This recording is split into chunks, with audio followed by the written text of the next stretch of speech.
Terminal 120 ton sampah akhirnya diangkut kembali dari kawasan Ahuru Arbes. Sebanyak 120 ton sampah diangkut dari kawasan Ahuru, Kota Ambon, Senin 7 Agustus 2023.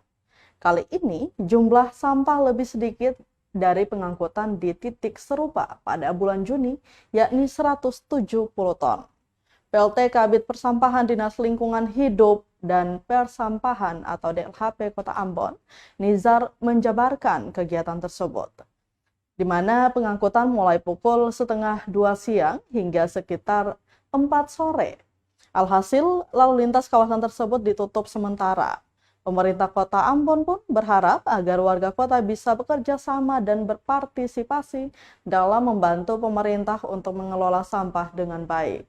Dia juga mengimbau warga membuang sampah pada tempatnya dan di waktu yang tepat agar tidak terjadi penumpukan sampah.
Terima kasih sudah nonton.